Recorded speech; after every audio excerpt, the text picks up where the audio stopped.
What is going on, everybody? James Hancock here. I'm back to review the drama written and directed by Kristoffer Borgli and starring Zendaya as well as Robert Pattinson and Alana Haim.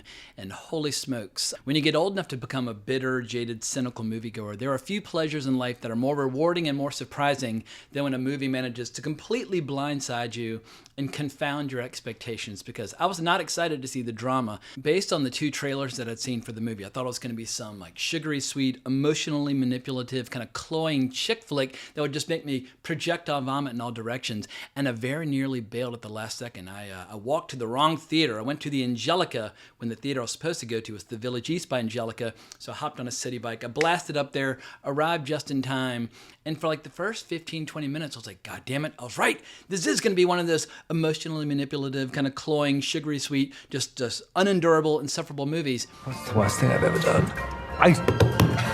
Okay, Are you serious? I'm sorry. But what I didn't know was that writer-director Kristoffer Borgli was slowly but surely setting me up for one of the most hilarious social satires that I expect we'll see all year. This is an easy top 10 frontrunner, and the film somehow manages to do the impossible by allowing us opportunities to laugh at subject matter that is not remotely funny. And I'm going to go spoiler-free with this video, even though I had it spoiled for me a little bit in advance, and that's what actually got me to the theater. I was like, you know what? This actually does sound kind of interesting. So it's kind of counterintuitive. The thing that got me to the theater, I'm not going to mention in this video, but you just have to trust me. Imagine the most unforgivable thing that somebody could possibly do, and depending upon how vivid your imagination is, it might go in a bunch of different directions, but trust me, imagine the darkest thing that a human being could possibly contemplate doing, and then finding ways where you make the audience tie themselves in knots as some of the most unbearably awkward, tense conversations you could possibly imagine. And then after like 10 or 20 minutes of total abject human misery and suffering, where you're just like squirming in your seat, he'll deliver a joke or a one-liner where not only will you laugh, like you will scream with with hysterical, shrieking laughter. And I was not the only person in the theater who had that response. I've been accused at times at laughing at inappropriate subject matter, but if that is the case, well then at least I'm not alone. But there are a bunch of girls who showed up for this movie, and I don't know what they were expecting, because it's a Zendaya, Robert Pattinson, at least on the surface, like a meet-cute romantic comedy. But once this movie decides to go to the dark side, writer-director Kristoffer Borgli, he just keeps kind of tightening the vice, or he just keeps tightening the screws, where you're like, I don't know how much more of this I can take. Cringe comedy is not the right word for it. Dark comedy is not the right word for it, because it's not a comedy, but it is frequently hilarious. There's no way another movie will make me laugh this hard all year, but you're laughing at the most horrific shit humanly possible. And it should come as no surprise to anybody that Kristoffer Borgli is capable of this kind of social satire, because he gave us one of the great social satires of this decade a couple years ago with the dark comedy Sick of Myself. And his follow-up movie, I wasn't as impressed with, but when it comes to Sick of Myself, where you basically have somebody who decides to infect themselves with these horrible medications that basically make your flesh rot and fall off in order to gain social media prominence, Sick of Myself is absolutely well worth hunting down. It is probably a better movie than the drama, but the drama is almost as good as Sick of Myself. And I always know when I've had a good experience watching a movie where when I exit the theater, the first thing I do is start texting the trailer to people. And unfortunately, the trailer for this movie misrepresents the movie, where you're really only seeing the part that gets kind of skewered and made fun of in the latter parts of the movie, because this movie does a great job of examining how we behave, like basically the artificial, kind of superficial ways that we behave, like depending upon whether or not we're around our friends or our loved ones or our coworkers. Like we all have, a certain facade that we put on given the circumstances, and there's nothing more superficial and nothing more artificial than listening to a fucking wedding toast when somebody stands up at the rehearsal dinner or whatever, and like, oh my God, like Steffi and I, when we were in ninth grade, we were taking algebra and she wanted to copy my homework, and I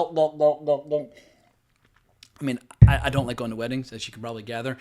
If there is a hell on this earth for me, or after this earth for me, it would be either attending a permanent wedding, or even worse, attending a permanent wedding planning session, because this movie is all about planning this fucking wedding that's coming up in a couple days. And this wedding is coming right on the heels of this great revelation shared by Zendaya, which has the perfect response in the trailer when Alana Haim's character is like, what the fuck? And I'm sorry. I'm gonna order an Uber. Emma, what the fuck? And yeah, it's no exaggeration. When you hear her confession, when you hear what she has to share, you will also say, what the fuck? And I don't think I can even oversell her big revelation, because you have four friends who've had way too many drinks and they all start volunteering certain things that they've done that are unforgivable. And they're all pretty goddamn bad. You're like, oh my God, like, what a piece of shit. Like, oh my God, like, how the fuck did you do that? Like, how are you even sitting here like with like pretending to be a part of society? And then they finally get around to Zendaya and she's like, well, I did blank. And it will floor just about everybody in the theater. And that is why I'm not going to share it here. But I do worry that the advertising and the marketing for this movie is so misleading that the audience that will love it will just totally, completely write it off. Like, for example, here's the synopsis as written over on IMDb. A happily engaged couple is put to the test when an unexpected turn sends their wedding week off the rails. That makes it sound like somebody shows up drunk and like makes a spectacle of themselves, or like, somebody's mean to somebody at the rehearsal dinner. This movie, not only does it go to the dark side, and at certain times it like fetishizes the dark side by exploring all these fantasies and what if scenarios where you're just like, oh my God, like I cannot believe this movie is forcing me to confront this subject matter and look at it from different angles, because the subject matter is so verboten. It's easy to just say, oh, of course, you must be publicly shunned for even considering this, like, end of story. But then the movie starts kind of poking holes in that. You're like, oh my God, I can't even believe I'm even considering looking at this from a different point of view. Kristoffer Borgli, he's emerging as one of the best directors of the 2020s. So, I mean, he's made 3 movies that I've seen, so maybe it's premature to say that. But it's been a pretty weak decade overall. But at least A24 is giving this guy the opportunity to make these crazy fucking movies. And he's not super old. He's only, 40 or 41? He's born in 1985. He's from Oslo, Norway. And I hope he'll return to Norway and make some more movies there, because I feel like there's something about that Scandinavian culture that just allows them to look at things from a completely bleak perspective that I love and adore. Going back to the days of Victor Sjöström in the 1920s or Ingmar Bergman in the 50s and 60s, but there's something about Finland, Norway, or Sweden, or Denmark, where it's just too much. There's so much darkness throughout the year. I think it just leads to an artistic temperament that happily enjoys exploring the dark side of things with a big devilish smile on their faces. But what I really like about Kristoffer Borgli is that he's writing original screenplays. I feel like the art of the original screenplay, a fascinating original screenplay, is truly a lost art form, where movies these days, they're based on books if you're lucky, or they're just rip-offs of previous movies that came out a long time ago. And I'm fucking sick of that shit. Like, as impressive as it might be when a filmmaker does a great adaptation of a novel or a short story or a play or a work of nonfiction, but I'm even more impressed when a filmmaker can write an original screenplay, get people to believe in it, invest in it, cast it, and then deliver it and have the movie totally work. And this is not the kind of movie where everybody's going to say, oh, of course, that's totally going to work on the screen. Let's just cut you a check for $28 million to make this, because that is the budget for the film. $28 million. And one of the producers is Ari Aster. And Ari Aster has gotten into trouble in recent years where his movies are amazing, but his movies keep bombing unless they're horror movies. He came roaring out of the gate with 2 horror movies, and then his next 2 movies were giant flops for A24. But clearly A24 hasn't completely lost faith in him yet. But what compounds the danger of making a movie like this is truly the danger zone when it comes to budgets, because I feel like in this era, you're better off either making tentpoles or tadpoles. Tentpoles are $200 million movies that can play in 4,000 theaters, or tadpoles, movies made for a couple million, where if you're lucky, it'll break out and become wildly successful. But as soon as you get into that dreaded mid-range budget, double digits, but south of 100 but north of 10, when you make a movie for that budget range, more often than not, you're making a movie that's geared toward an adult sensibility. But when you make a movie geared toward an adult sensibility, what that means is couples have to hire a fucking babysitter, and that's going to cost $50 to $100. Then they got to drive to the theater, spend $50 to $100 more on tickets and drinks and that sort of thing. And there's a very high likelihood that whatever movie they're going to see, it's going to suck or disappoint or just be a they're like, why didn't we just stay home and let our kids play and we can just watch something on Netflix? But A24 still believes in the adult movie. But these are the most challenging movies to make and have them be successful. I genuinely, sincerely hope that the drama will be successful, because then A24 will make more movies like this. And obviously A24 has been on a roll lately with movies like Marty Supreme, which was their highest grossing movie that they've made to date. So I think they're still believers in the adult drama. But is the audience a believer in the adult drama? People always say, oh, how come they don't make more movies like this? Like, I would totally go. This is one of those movies. A24 is calling your bluff, delivering a drama that is disturbing and hilarious and moving, and it stars beautiful young movie stars, Robert Pattinson and Zendaya. No one's going to accuse A24 of not going the extra mile to recruit really attractive actors. I mean, it's Batman and Mary Jane herself hooking up, and obviously Catwoman and Spider-Man are going to get very jealous. We'll need to have a crossover movie where Catwoman and Spider-Man hook up in order to get revenge on Robert Pattinson and Zendaya, but they totally bring it. I mean, Robert Pattinson for years has had a taste for the dark side. He's worked with so many good directors, and while he first came to prominence in Harry Potter and the Goblet of Fire as Cedric Diggory, and obviously did all those Twilight movies, and now he's Batman, but on the side, he's attracted to really disturbing dramas at times. Like some of them work, some of them don't. But the ones that I liked, at least, let me go down the list. I liked him in The King. I really liked him in The Lighthouse. He was incredible in that. High Life was a pretty wild movie. Good Time was an absolutely incredible movie and really opened people's eyes to the power of the Safdie brothers. What else do we got on here? Maps to the Stars. He got to work with David Cronenberg.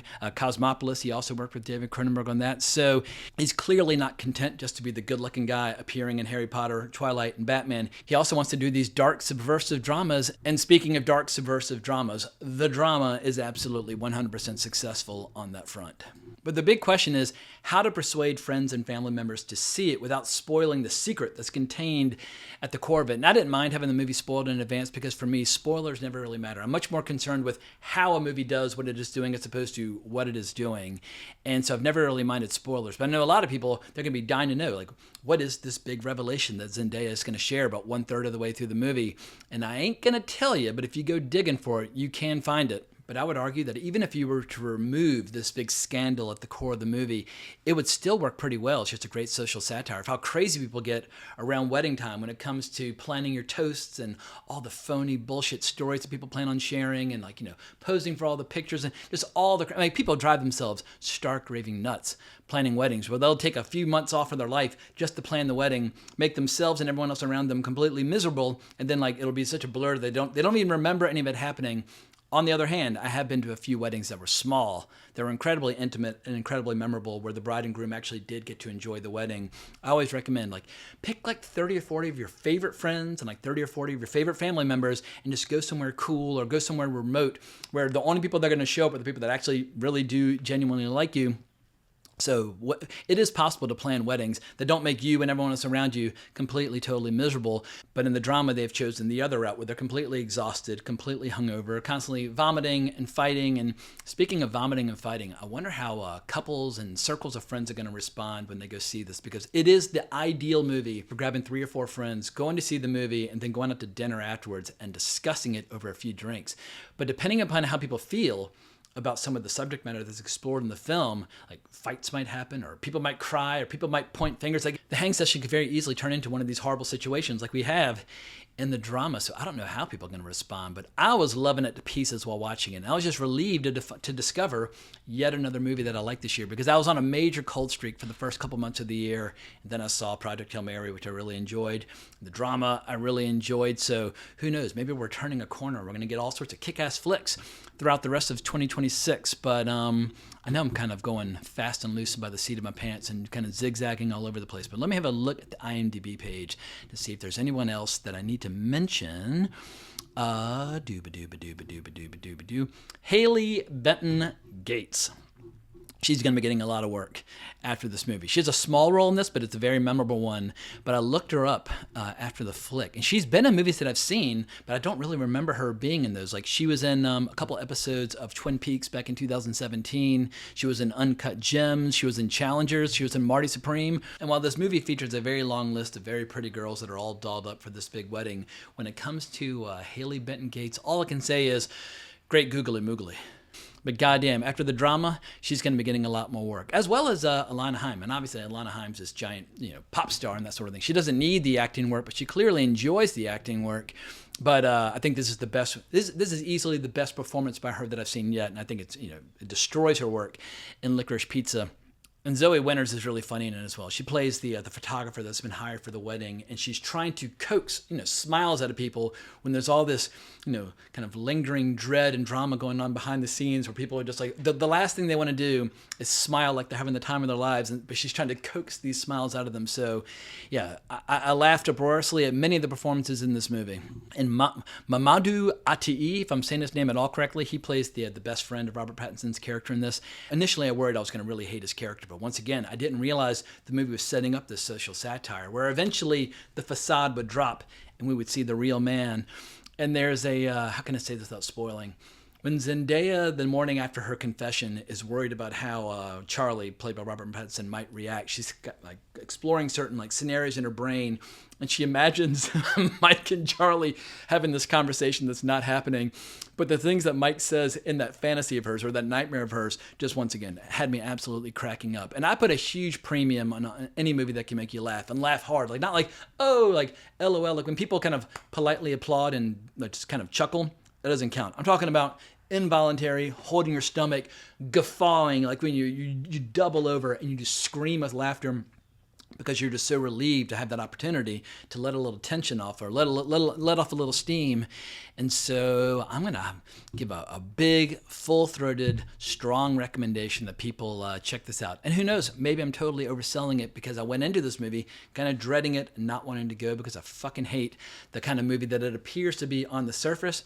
Well, you'll just have to trust me. There's some darkness at the core of it. There's some dark comedy at the core of it. There's some satire. And I think it's going to end up being one of the most hotly debated and most enjoyably discussed movies of 2026. So just as a way of wrapping up this video, I just want to congratulate everybody involved. And this is precisely the kind of movie that A24 should be making. The kind of movie that very rarely is anybody else making, apart from perhaps Neon. But a $28 million movie. There's not a lot of people that can just roll the dice and invest in a $28 million movie, knowing there's a very good chance that none of that money might come back. But hopefully at this point, A24 is enough of a loyal following that some people, even if they go hoping for it to be the thing that I dreaded it to be, once they're there, I think once their butt's in the seat, they will happily go along for the ride. So some people might feel betrayed, like, oh, I wish it had just stayed sweet, like the first third. And there are going to be other people like, oh my God, I wanted to leave the theater until it got dark. So hopefully everybody will find something to enjoy in the drama. But let me know what you think down in the comments below if you've already had a chance to see the flick. Am I overselling it, underselling it? Am I just babbling like a lunatic as usual? But if you don't mind hearing me babble, please consider liking, subscribing, hitting that notification bell, becoming a subscriber, all that good stuff. But I hope everybody has a great weekend at the movies. But more importantly, as always, onwards and upwards.